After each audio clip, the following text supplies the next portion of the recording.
प्रिय विद्यार्थियों, अपन पढ़ रहे हैं स्पेक्ट्रोस्कोपी और इसमें आज अपन पढ़ेंगे स्पेक्ट्रा के वर्गीकरण को, कि स्पेक्ट्रा को हम कैसे वर्गीकृत कर सकते हैं। जैसा कि आपको मैंने डायग्राम में दिखाया है, जो स्पेक्ट्रम है वो दो भागों में वर्गीकृत किया जा सकता है बेटा, उत्सर्जन स्पेक्ट्रा और अवशोषण स्पेक्ट्रा।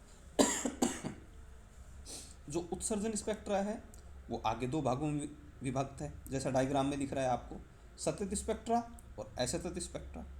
फिर सतत स्पेक्ट्रा को हम लाइन और बैंड स्पेक्ट्रा में, असतत को भी हम लाइन और बैंड स्पेक्ट्रा में विभक्त कर सकते हैं। उसी तरह जो अवशोषण स्पेक्ट्रा है बेटा, उसको भी हम सतत और असतत स्पेक्ट्रम में बांट सकते हैं।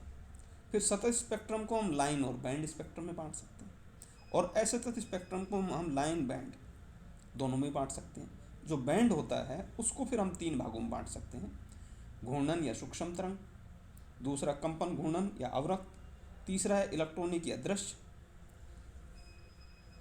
अवशोषण स्पेक्ट्रम की यौगिकों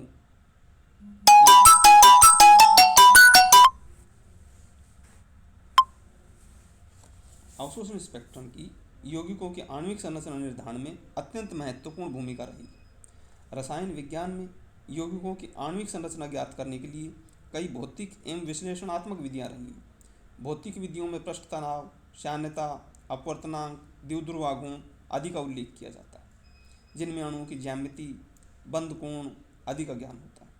रासायनिक विधियों में यौगिकों की विभिन्न रासायनिक अभिक्रियाओं, ऑक्सीडेशन रिडक्शन, वृहद अणुओं के लिए ऑक्सीडेशन युक्त डिग्रेडेशन आदि विभिन्न विधियां सम्मिलित हैं, जिनमें छोटे अणुओं तथा वृहद अणुओं को तोड़कर उनके छोटे खंडों का रासायनिक विश्लेषण होता है। वर्तमान में स्पेक्ट्रोस्कोपी के ज्ञान से रसायन जगत में एक क्रांतिकारी परिवर्तन आया है और अब पुरानी विधियों की तुलना में अणुओं की संरचना को ज्ञात करना काफ़ी सरल हो गया है। हम जानते हैं कि अणु भले ही वृहद अणु ही क्यों न हों, इतने सूक्ष्म होते हैं कि उन्हें किसी सूक्ष्मदर्शी की सहायता से भी देख पाना संभव नहीं है।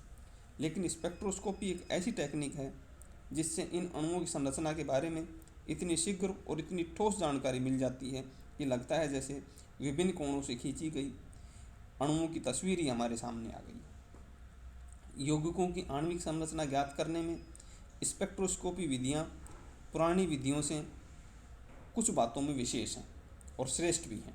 पहला है, ये प्रयोग अत्यंत शीघ्रता से संपन्न होते हैं। दूसरा है बच्चों, ये अत्यंत संवेदनशील होते हैं, बहुत ही सेंसिटिव होते हैं। तीसरा है, उपयुक्त विलायक के अतिरिक्त अन्य किसी रसायन की आवश्यकता ही नहीं पड़ती। चौथा है, पदार्थ की अत्यंत सूक्ष्म मात्रा की जरूरत पड़ती है और उसे भी पुनः प्राप्त किया जा सकता है। और पांचवा है, इनके आंकड़े अत्यंत विश्वसनीय होते हैं और ये स्थायी रिकॉर्ड के रूप में प्राप्त होते हैं। किसी यौगिक के एक अणु में कुछ परमाणु होते हैं जो परस्पर बंधों द्वारा बंधे रहते हैं। इन अणुओं को यदि किसी विद्युत चुंबकीय विकिरण के पथ में रखा जाए तो वे उन विकिरणों को अवशोषित करके उत्तेजित हो जाते हैं और उच्च ऊर्जा स्तर पर चले जाते हैं। अवशोषित विकिरणों के उत्सर्जन से अणु पुनः अपने निम्न ऊर्जा स्तर में आ जाते हैं। अणुओं में संरचना की भिन्नता से उनके द्वारा अवशोषित विकिरणों की तीव्रता एवं तरंगदैर्घ्य भिन्न भिन्न होती है। इन विकिरणों की तीव्रता एवं तरंगदैर्घ्य के मध्य के संबंध या ग्राफ को आणविक स्पेक्ट्रा, मॉलिक्यूलर स्पेक्ट्रा कहा जाता है।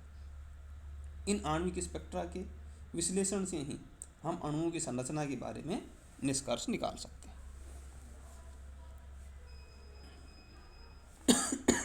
क्वांटम यांत्रिकी में विधि में हम जानते हैं कि समस्त तंत्रों में ऊर्जा स्तर क्वांटीकृत होते हैं और उपयुक्त क्वांटम संख्या के आधार पर व्यवस्थित रहते हैं। श्रोडिंगर की समीकरण के हल से हम विभिन्न ऊर्जा स्तरों को प्राप्त कर सकते हैं। माना कि एक अणु के दो ऊर्जा स्तर En और En में, अब माना उसे न्यू आवृत्ति का एक फोटोन टकराता है। यदि अणु के निम्नतम ग्राउंड स्टेट ऊर्जा स्तर En तथा उत्तेजित अवस्था Em के मध्य ऊर्जा अंतर hν के बराबर हो तो उस फोटोन का अवशोषण करके उच्च ऊर्जा स्तर पर चला जाता है। इस प्रकार विकिरणों के अवशोषण से जो स्पेक्ट्रम प्राप्त होता है उसे अवशोषण स्पेक्ट्रा कहा जाता है। इसके विपरीत यदि अणु उच्च ऊर्जा स्तर पर हो तो वे एचन्यू ऊर्जा वाले फोटोन को उत्सर्जित करके निम्न ऊर्जा स्तर में आ जाते हैं। इस प्रकार के उत्सर्जित प्रकाश से प्राप्त स्पेक्ट्रम को उत्सर्जन स्पेक्ट्रा कहा जाता है।